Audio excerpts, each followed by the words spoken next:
Hi, I am your barista today. My name is Alan Hunt.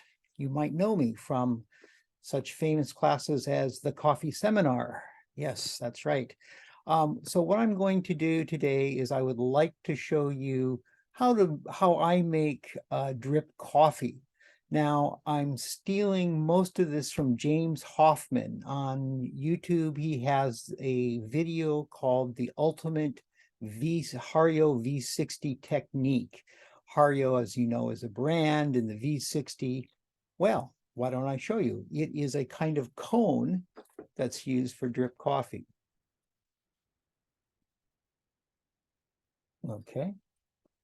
He recommends a plastic one, so you can do that. Now notice that this has got a fairly big hole in it. That means that the water is going to flow through the coffee fairly quickly. There's less resistance compared to like a Melita type. We have a small hole, and you notice it's not really quite a cone there. It's got kind of this flat line in the bottom. So this technique may not work as well for these, although I've done it and it's still pretty good. So you might have to change your grind. The one thing you would change would probably be the size of the coffee when you grind it. Basically, the finer the coffee, the more extraction you get. But if you go too far, you make a powder, your coffee the water won't go through it very well. If the coffee the pieces are too large, then the water will go through too quickly and it will not extract the flavor. Okay, so let's go ahead and get started. Let me show you things to have ready if you're going to do some drip coffee here. Okay, here we are. My workbench. Uh-oh, what a disaster here. Okay, there we go. You can kind of see what we have here. Well, things that you're going to need are, for example, you're going to want to have a scale because you want to weigh your coffee. This is really maybe one of the most important things, because if you use different amounts of coffee each time, you're not going to be able to repeat. Once you find a good recipe, you won't be able to repeat it if you're changing the amount. So that's really quite important. You can grind the coffee right before. Ideally, it's right before you brew your coffee, but it doesn't have to be. I often grind mine a day or two ahead, and I just have it ready when I want to make it. Don't tell James Hoffman, though. Okay. Kettle. Now, you can use any kind of kettle. This is just one kind. It has a very narrow spout. This part of it right over here, the spout, oops, it's behind the coffee grinder. The spout is very narrow, and that means you can kind of control the speed that you pour very easily. You can see I've already ground the coffee. I'm going to use a 500 milliliter, what's called a flask, basically, but of course you can use anything. I often just do it into a cup, but I wanted to use this today just so you could see the coffee. All right, and we have already introduced the actual Hario here, and you need to have paper filters. So we have the paper filters. This is size 2, by the way. This is meant to make 2 cups of coffee, and filter size is size 2. It'll say that on the package. 02 is, I think, what they call it. Okay, back to me. Let me go ahead, and what I do is I have some notes that I'm going to give to you. I'm going to send these to you. But I'm going to look at those as I make this, so I remember what I'm doing. And I'll try to explain as I go along about how to do this. So first of all, we're going to do a little bit from a distance here. I hope this works all right. And I can get into the picture more or less. I'm a little far away, but oh well, I think it will still work here. Okay, so you want to weigh, and I've already done this actually. So you want to weigh your coffee. You can weigh the beans before you grind, or you can go ahead and grind it and then weigh out the powder or the ground coffee. How fine do you want? Well, this is almost too fine here.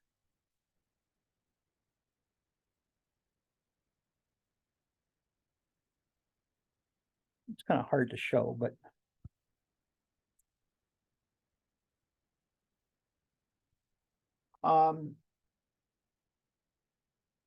yeah, I mean, James Hoffman says you're going to want to grind your coffee. He says on the finer side or the finer end of medium is what he says, finer end of medium.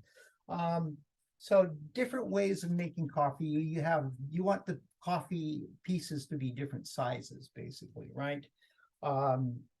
This has to do with the extraction. You want to be able to extract the most flavor without getting bitterness or without having it be too watery. You want it to have some body and volume and some good body and taste good. Okay, so we have our equipment here. Also, I've got my spoon ready. We'll need that. Do use good coffee. This is coffee from, this is Ethiopian coffee from Mamiko in Osaka. I love it. It's the blue box coffee. I think I might have that blue box. Let's see if I actually have one here. Show you what it comes in. Where is the blue box? Oh, there it is. Okay. Yeah. So here it is right here. It is Yirgacheffe, and it also mentions the kind of flavors it has: rose, wine, raspberry jam, floral. It's a natural kind of coffee. It's a high roast, so it's pretty dark color, and it grows at about 2,000 meters. Higher elevation, often that means the acidity is often pretty good. Now, when you watch the James Hoffman video, he'll give you more details than I will. He'll talk about the paper more. He'll talk a bit about the water and more about the temperature. So I'm not going to I'm going to simplify this and make it a little bit easier. Okay, so first of all, let's get our scale on. Okay, that looks good there. I'm going to go ahead and put this on here. Oops. And all right, let's see. Okay, so if you can see that all right, kind of. So here we go. All right, so I'm going to zero this. So now my counter says 0. I am going to put a filter in, and this water is already a little bit hot. So this is I'm going to just wet the filter a little. And I think I'll turn on the heat and start boiling the water here, or yeah, let the water get really hot. You want it to be boiling. We'll explain in just a moment there. So, okay, that will heat this up just a little bit. If I'm doing it in a cup, of course, the cup would hold the heat better, but. So, all righty. Let's take a look at our paper here and see what we need to do here. Now, how much coffee do you want to use? So his rule, and I find this works quite well, is that if you're going to make 500 milliliters of, this is 500 milliliters, that is half a liter. Well, you want about 30 grams of coffee. Now that means if you're going to make a single cup, you would have 250 grams of water and about 15 grams of coffee. So 500 milliliters, you want to have about 30 grams of coffee. So this is about 30 grams of coffee. I'm going to put it in there. And I do something, I kind of like, I just tap it a little bit and shake it just a little. Okay, there it is. And one of the tricks you do is you put a little divot, you put a little hole in here so that the water will kind of touch as much coffee as possible. Okay, I'm trying to get a hole in there. You can kind of see that I've got a bit of a hole. I think you can see that, can you? Not sure you can. But yes, you make a little bit of a hole in the middle, going part way down. Okay. So before we actually make the coffee, I've weighed the beans. I put the beans in here. I've wet the filter. I'm boiling the water right now. And so here we go. The paper has been rinsed. So I've added the coffee and put in the divot. Now, what I'm going to do is we're going to add, there's kind of three parts to doing this. You're going to have add a small amount of water in what's called the bloom phase. And then you're going to add in 2 times, you're going to pour the rest of the water, that is the majority, in a phase 1 and a phase 2. So the bloom phase, the purpose of pouring in, you do about, let's see, if I have 30 grams of coffee, you do twice as much water. That's going to be about 30 times 2 would be about 60 milliliters of water. Now I happen to have right here, I can tell, right? I can just look at this.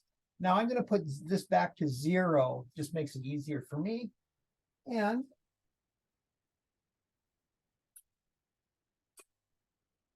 I'm going to go ahead and immediately pour this in. You actually want the coffee to be really, really hot. I mean, just pretty much boiling. Some people wait a few seconds, but it's probably not essential. Okay, there you go. That's about 60 grams there. Now I'm gonna actually kind of shake this around. I want to make sure everything gets wet here. This is something that you can see him do on the video, and you want to make sure you don't have clumps of coffee. Now I actually do have some clumps. I didn't quite get it, so I'm gonna try to make sure it's all wet. It's probably better to shake it than to use your spoon, but in this case, here we go. Okay, got that there. All right, and you let it kind of go bloom. The bloom you don't see very much, but you have what this is doing is it's wetting the coffee. The coffee is absorbing the water, and so it's going to start to help make the extraction easier. It is also in the bean, when you roast the beans, you get carbon dioxide. And that kind of prevents the extraction. Carbon dioxide is a gas. And so you'll see kind of bubbles sometimes coming off the top of your coffee. When you see the foam, what's called the crema, that comes from espressos, that is actually CO2 for the most part. And the CO2 is not good. You want to try to reduce the CO2. Okay, so now I've wet the coffee, and I'm going to pour this in 2 phases because I'm going to do a little less than 500 grams of 500 milliliters of water, but you want to use 60% of the pour the first time, and then 40% to finish up. So we put in 60 already. That leaves me with 240 mils to add. And so I want to slowly start in the middle. And in this first phase, I want to be I can be a little aggressive. I want to make sure that the coffee bed is moved around a little bit. I'm going to pour, and I'm going to pour until I have about 240 grams down here. and it's getting closer to the top here, which is good. The more hot water you have, that helps keep the temperature stable. It keeps it hot. And that's actually what you want. There we go. We got 240. Now, when you do this first one here, this first pour, you're kind of being a little aggressive when you pour in the water. Now, what I might do is make sure I get stuff down. James Hoffman doesn't do this, but I kind of make sure that I get stuff coming down off of the. You're not supposed to stir too much, but I'll do a little bit there. Okay. So now it's going down, and probably let it go for about 1 minute and 15 seconds is what he recommends. And then that's the first phase. So you first pour, you do it for about 1 minute and 15 seconds. And then for the next part is take about 30 seconds of pouring water. You can see I was a little bit fast when I poured my water there. I think it's almost time to do this here. Now, the second time that you pour, you don't want to be too aggressive. You want to create a flat bed on the coffee. You don't want the coffee sticking to the sides too much there. So let me start pouring. This is going a little on the slow side here. And that's one of the reasons is my grind was too fine, probably. So I'm going to kind of gently, you start in the middle, but you move it around. And this way you want to avoid creating a hole in the bed of coffee.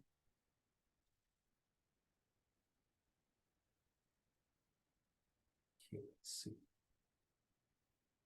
So for about 30 seconds, and this should come right on up. Ideally, this would come up to, I have 300, about 200. I'd be adding about 200 milliliters if I want 500.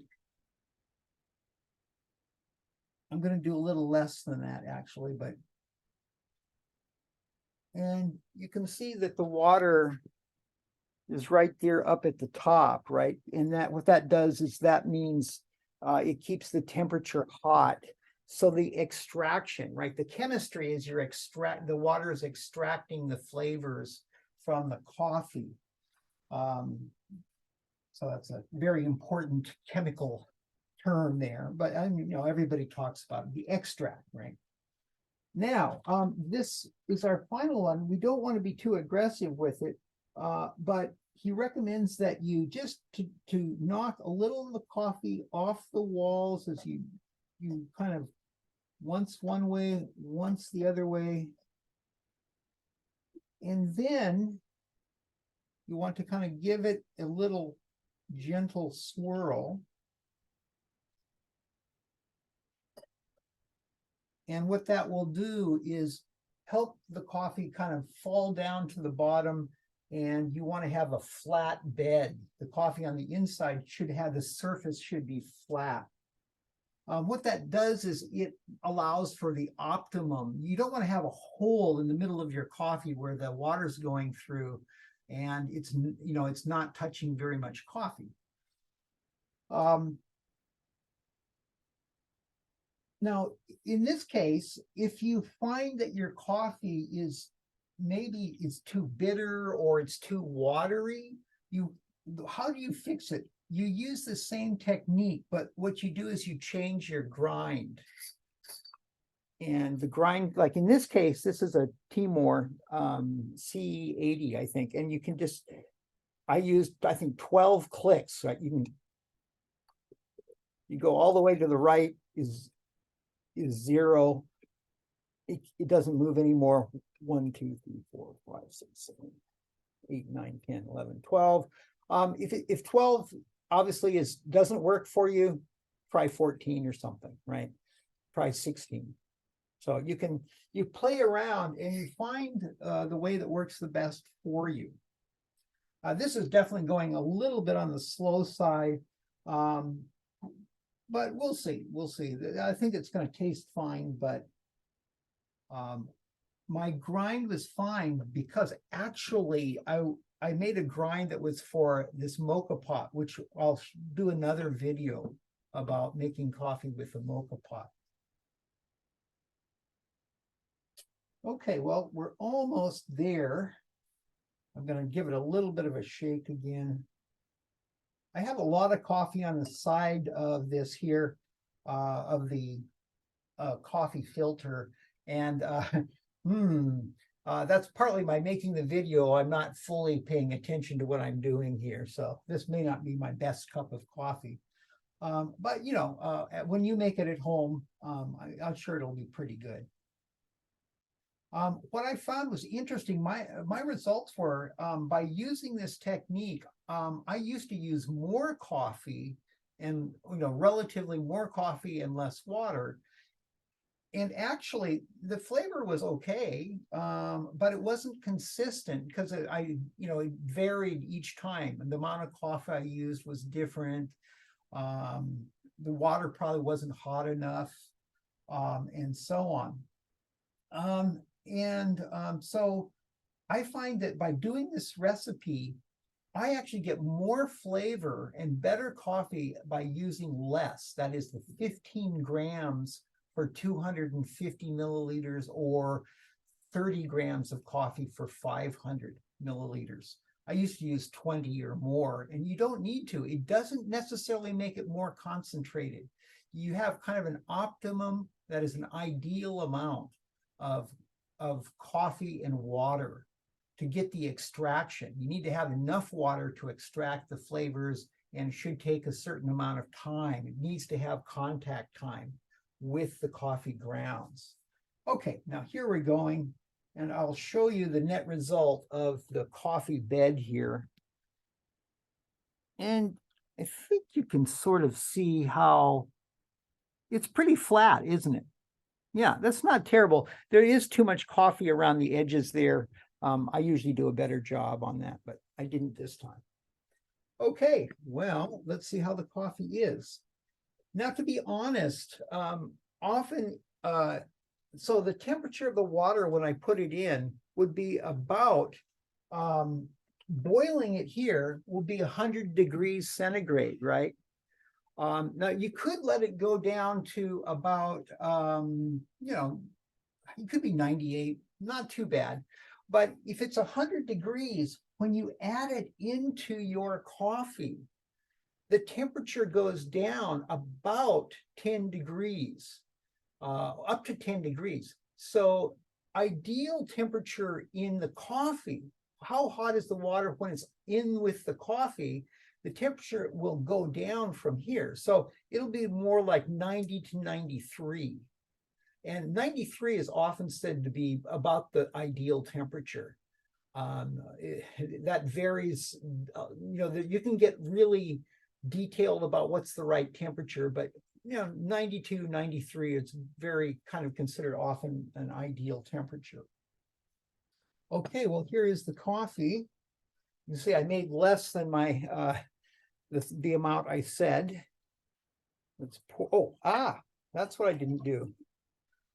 One thing, and I didn't know about this, the coffee that's at the top might be different from the coffee is at the bottom, because this first coffee was the most concentrated and flavorful, and the stuff at the top might be a little more bitter. So if you give it a little swirl like that and mix it up, you get a better evenness of flavor.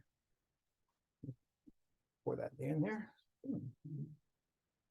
Okay, see how this compares to my normal cup. It's not quite as aromatic. I do get some blueberry. Ethiopian, what I like about Ethiopian coffee is it has a fruity note, but it's in particular blueberries. Other coffees, you might get red raspberries and flowers and all sorts of things. If you like lighter grinds, I mean, if you have like lighter roasts, are quite different from dark roast. Dark roast, you get more things like, you know, chocolate and maybe some bitterness, you know, dark chocolate. You might get milk chocolate sometimes. you get a creaminess. You might get tobacco characteristics, like unsmoked tobacco, which is kind of interesting. This is almost a little bit woody.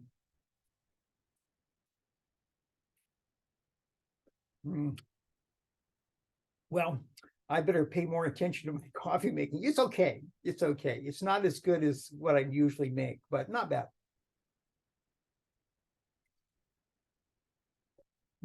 Yeah, it's okay. It's okay. It's got the fruit character. It's got some chocolate. It's got a little bit of bitterness. It's not too bitter though, which is interesting. Having very fine grind, the danger is it could get too bitter, but that didn't happen, so that's good. Now, if you were to professionally be tasting coffee, I'll just go ahead and show this. You'd have a spoon. Actually, you'd have a bigger spoon, but you do something that is, see what they call it cupping. And what you do is, this is what tasters do if they're trying to decide, should I buy these coffee beans or not? They make coffee and then go, yeah, I have coffee in here, but you go, why would you do that? Well, you do that because you're mixing air in with the coffee in your mouth, and your sense of smell, right? To fully get the flavor, you need to both taste it on your tongue, but your smell contributes a lot to your taste. And in the back of your throat, kind of back there, you have an organ that is connected to your nose. That is, you can smell in the back of your throat. And so it's not just the nose that matters. So you can, to get the aroma, you can smell, but also it'll happen in the back of your throat as well.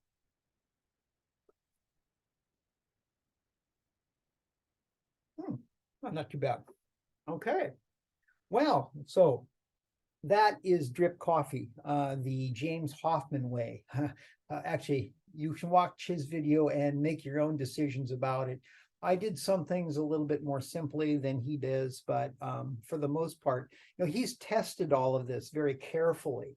And so that's, he's kind of scientific. He really seriously gets down to testing what works best. For example, he mentioned that, is it better to stir the coffee with a spoon, or is it better to swirl the coffee? He said that the coffee tasted better by swirling it. So he actually tested down to a very detailed level of coffee brewing there. Okay, that is all for the video. Do watch the James Hoffman, the ultimate guide to the V60 Hario drip coffee. That is all for now. We are out. Take care. Have a very good day. Bye now.